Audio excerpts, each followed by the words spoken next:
First off, my bad, outliers. I realized that the video I did yesterday was like 20 minutes long.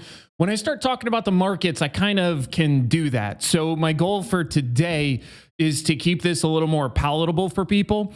And I have two things I want to cover. Obviously, the tech leading sell-off will be the first thing. And then the second thing is we have some really interesting new data that's come out in GameStop, specifically with this. And I want to talk about some of the homework that I started doing about this specific fund that supposedly holds just tremendous number of shares. In this case, actually, technically speaking, it's more than the entire float and then some. So there's some very specific things we can learn about that. And we'll get to that towards the end of the video. So let's start with the broad market, though, because there's important activity going on. And this is, again, exactly what I've been talking about, where I don't know which way the market is going to go. But for leading into this week and throughout last week, it just felt like we were in a bit of a rotational period where didn't have a sense where things were going to go, but it felt like we were going to break one way or the other. And one of the things that you've heard me note a few times as we take a look at the broad markets is that tech does not look good. And I've said that multiple times. So, and I also in the context of wanting to unwind my TQQ's position, which I finally got out of today. So this is looking across the S&P 500. We're looking across all of the individual sectors. And take a look. We see XLC communications going down hard. We see XLK technology going down hard. There's a couple others that are falling moderately so. XLI would kind of be the next closest in the pack, as well as XLB. But guess what? The same tickers I've been talking to you about are showing strength, still hitting highs. XLP hit a new high. XLRE hit a new high. XLU hit a new high. XLV hit a new high. XLF hit a new high. So this is the entire idea behind a sector rotation strategy. It's why I have exposure in real estate. It's why I have exposure in XLP products, individual tickers, not XLP itself. It's why I have exposure right now in XLF. And I also have exposure in XLE, which is not, not really playing ball as much. There's got to be one in the group that's not doing what I want it to do. But really, this is more of a individual strength play within the sector, even though XLE is not doing great. It's the NEM trade that I was reviewing earlier, which is doing still well. And realistically, even NEM, which is kind of funny because if we take a look at it, NEM is more related to gold, but it actually has a really high correlation to energy. So I will use this to kind of play both at the same time, the gold commodity in and of itself, but then also the energy sector, because especially in short-term correlations, this will tie very closely to energy. So it's a little bit of a duplicative play. So when I'm talking about it tying to energy, it's not a direct play on energy. It's actually more of a direct play on materials, but it does carry over massively into energy. Like right now, energy was down today and so was NEM, but materials also didn't fly off the shelf today. So kind of a little bit of both, I suppose. Now, looking across the market, I continue to see the same thing I always do, opportunity. There are things we can trade to the upside. There are things we can trade to the downside. There are things we can trade sideways. XLY has been trading sideways. So you can look in there for individual products that are just sideways trending. Same thing for XLE. Tons of things in there rotating sideways. Some things in there showing strength still. So I always try to remind people that whenever the market starts throwing some of these curveballs that we might feel some type of way about, right? NVDA is down almost 10% today, 9.5%. That's literally a correction almost in a single day. That's not an insignificant move, especially on a gap down, especially following 3 preceding down days. This, I'm not even gonna lie, this looks uglier than I was expecting. I really am a bit surprised because after the earnings, I understood this move. I understood this move. These two, to me, looked like most people were getting shaken out of the position. And then, the people that wanted to be in were going to be in. And then today, there's just this big continuation. So one of the things to highlight here is that the markets, they do have momentum and drift. And that's kind of what you're seeing here. People, latecomers to the party, people that were figuring out what they wanted to do with their portfolios and then submitting orders. It's just really interesting to me to see this starting to pare down so far. Now, really critical point here for me. If this does not start to base before we start getting down to kind of this level in here, I don't like that. And I don't like that specifically because even though we're starting to rotate down, if this begins basing here and creating a higher low, I'm still okay with it. We're still in an uptrend. It's obviously a correction from here at this point, but it's not egregious. This is still completely okay. What's not going to be okay is if this starts rotating down into this value area. And again, that doesn't mean immediately that we're falling out of bed, but that starts to, in my opinion, really, really call into question the strength of this trend. And all trends reverse at some point, at least temporarily. So we have this little bit of a double top almost, but we're starting lower highs, right? So there's our high, lower high, lower high. We have higher low, then we come to lower lows, lower lows. So if this comes down to another lower low, that is, in my opinion, clear sign that we're starting to rotate over on this trend. So for me, and I mean, I have no direct exposure to NVIDIA. I don't care to. I'm typically trading things like TQQQs or NASDAQ futures, which both of those obviously have a ton of exposure to NVIDIA inherently leveraged from the jump. But I'm seeing a lot of people getting really antsy to start buying into NVIDIA, and I don't blame you, especially if you like the company long term. But as per usual, I always think, wait for strength.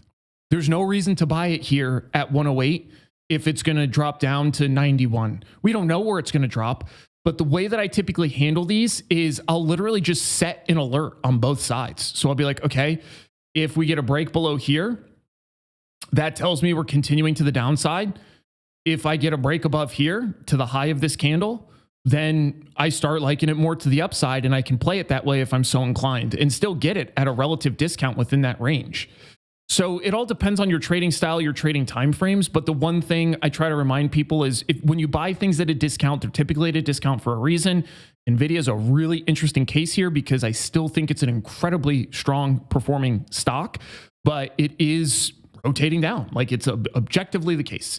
If you had bought up here or up here, you are currently down money. And again, if you're a long-term investor, literally nobody cares. That's totally fine. And when I say nobody cares, it means this little down move. That's inconsequential if you're going to hold this for years. And I mean, if I had to bet, I absolutely would bet NVIDIA will be worth more in a year or 2 years than it is today. But that's an investor's perspective where there's a giant opportunity cost for that capital being parked there that for me as a trader, I'm uninterested in. I want to trade things as they're doing things that I can tie along with. So for this little bit different approach, and again, you can see what I would do is just see, okay, which way do you want to break, down or up? And then depending on that, if I want to get some sort of thematic reversal position to the upside, because that's what I would expect to see at some point. It just depends on where does the market decide that the floor starts to get priced in, and we don't know yet. So NVIDIA, very interesting case and very clearly just driving the tech sector down. And then when we look across the indices, there's still excessive weakness in IWM, down over 3% today. Qs, tech heavy, down over 3% today. So these two really dragging. And the S&P 500 was only down 2%. So the S&P 500 continues to be propped up by all of these other sectors. Now the question is, how long do they hang on? So for me, in the way that I trade, also I realize that the video is already 9 minutes long. I'm doing the same thing I did yesterday, sorry. But when I look at the S&P 500, it does look like it's maintaining at least some residual strength, but the question is for how long? And for me with stuff like this, what I try to do now is keep a really sharp eye on everything that's propping up the S&P 500 right now, which again are those same sectors that I was highlighting before. And if those start showing weakness or rotating over, and this continues to be the case, then I mean, that's essentially alignment to the downside, very difficult to slow down until people decide that there is value at that point and they want to buy back in. So that is what I am keeping a very close eye on. Now, let's pivot over to GameStop because we did see some kind of interesting news today. From a trading perspective, we had a little bit of a gap up, which was nice to see. That was kind of shunted pretty quickly. Still continues this uptrend. So I'm digging that. No issues with it. And I think I still have my calls on. I haven't looked actually in a little bit to see what they're doing, but they're going to be coming up on soon that I have to do something with them. It's the short calls. Oh yeah. And for those that are wondering about the conversation before about Newmont and XLE, you can see in these shorter term timeframes, it correlates pretty heavily. So 3 days, 99% correlation, 5 days, 85%, and then 10 days, 77%. So sometimes when I'm trying to trade the kind of both of those ideas in one ticker, Newmont is one that I will take a look at. Again, it's not like a pure energy play. So that's not what we were coming here to look at, though. We were coming to look at GameStop.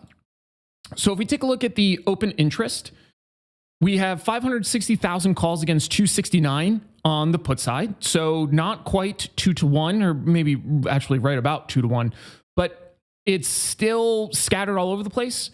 When I see what expirations are hot, it's actually not the 6 SEP. I'm seeing 13 SEP starting to catch up a little bit here, but you'll notice like I'm seeing a lot of green, which is 18 oct. I'm seeing a lot of 20 SEP, which is this kind of salmon color. Then we have these gray boxes, which are further out in time, 17 Jan 25. So we're just kind of all over the place, which just means that we don't have a clear chain that we're leaning on right now. When I look at volatility, this looks completely normal now. Short-term vol, 133%, 140% for earnings vol, right? Because we know earnings right now is still scheduled for the 10th after the market. So this is the interesting news that came out today, though. This popped up, I think, on Superstonk, and then a couple folks in the Discord brought it in there just because it's an interesting observation.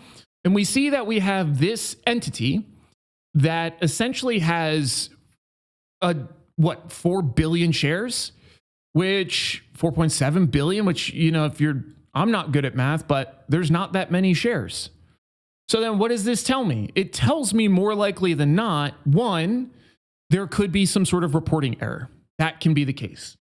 Now, what I also would imagine to be the case here is this could just be use of derivatives. So when I took a closer look at the fund itself, this is the non-lending variation, which this one is the lending variation, just showing you that there's a difference between these funds. So there is a non-lending variant of this. That's not what this one is. This one that corresponds with this clearly says lending. So we can find the lending variation here, and we can see this. The fund may make limited use of futures and or options for the purpose of maintaining equity exposure. This fund may participate in securities lending. A lot of questions. I don't have answers yet. So this is something I'm actually going to chat with Newton about a little bit because he might have a better sense on this particular topic than I do. I don't know if this is part of this kind of creation redemption cycle. I also don't know the way that these run because it's flagged as an index fund, which is fascinating because if you go to their website and we want to take a look at their funds, they have equity funds. And then if we break down these equity funds, management style, there's actively managed funds, and then there's index style funds. The whole point of index style funds is they're supposed to represent an index. So it's very, very curious to me that we see this kind of structure. I don't fully understand what it is or why it is the way it is.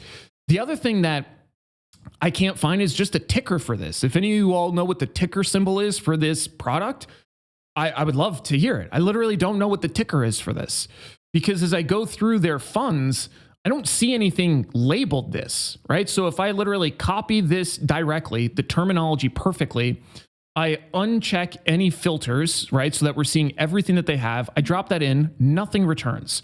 So then I was like, okay, well, maybe somehow it's in something else. Maybe it's in this or the multi-asset. So check out maybe the cash fund and see if there's anything in here. Obviously not. This is looking at typical security. So then let's go to multi-asset and see if there's anything like this in here. which again, this is, I just don't see it, because this is talking about completely, like a completely different set of products, right? This is global tactical asset allocation. So this is using stuff from all over the place. So yeah, I'm confused. I don't know where this is on their website. So if anybody, maybe all funds, I didn't check in here yet.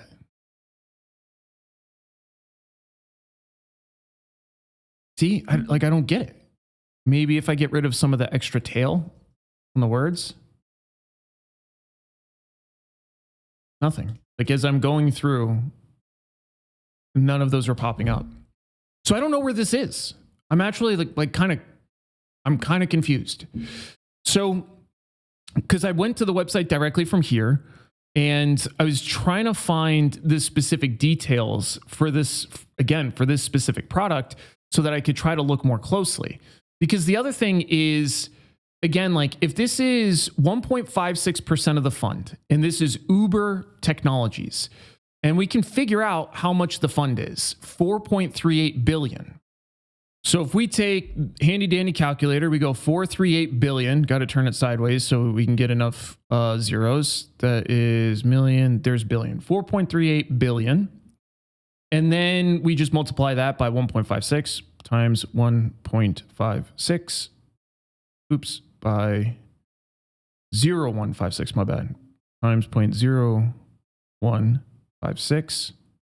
So it gives us 68 million, 68.3 million. Why do I care about this? Because I can figure out at least about what this is, right? Because if this is telling me that in this fund, there's, again, $68 billion of Uber, well, then how does this other stuff fit into their fund? Because this is telling me that they control $4.7 billion of GameStop, which again, even if you're using derivatives, the notional exposure matters, which, I mean, let's just do the math. It's going to be significantly more than that. So if we do 4.7 billion shares, I'm just going to round it. So 4.7 billion times current market price, 23.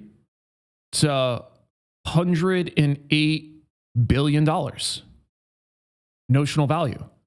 So just something weird is happening here. And again, I don't know what it is.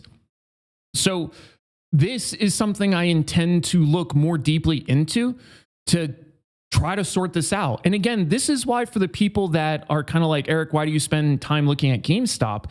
It is because of shit like this. It's because this doesn't make sense. I am not quite as far as like the full tinfoil apes, and I'm not jumping to the idea of like, it's all bullshit, it's immediate manipulation. Although there's a solid part of me that looks at this and says, it kind of looks like manipulation of some sort. I don't know. So then the objective part of my analysis wants to try to find an objective analysis or an objective output that I can prove, right? Because I have my instincts, which says this looks weird. But just because my instincts say that, I don't take those to the bank and just say, yeah, it's all rigged. Very well could be, but I'm going to try and analyze it to see if I can find an answer, which right now I don't have one. I don't know what this is.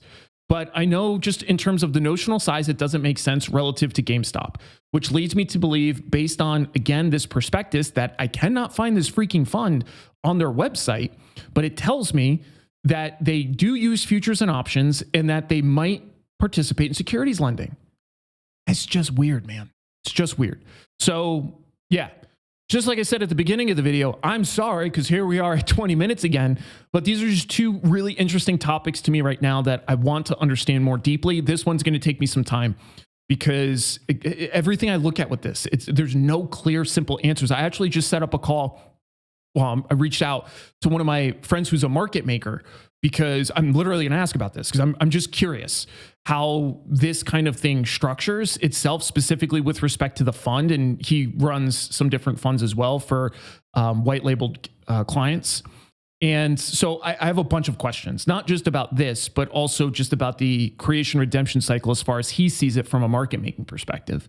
So this will be just another thing I'm adding to the list Last time I spoke with him, we literally spoke for like 3.5 hours. So it'll probably be a long conversation, but hopefully I can learn a little bit more, because again, this is why I'm fascinated with GameStop. Is every time I look at it, there's some shit that's completely anomalous to me that I don't understand and I want to learn. And I'm learning a ton, even with something like this. It's a blast. So as always, anything I should take a look at, let me know. Be an outlier. I will see you all later.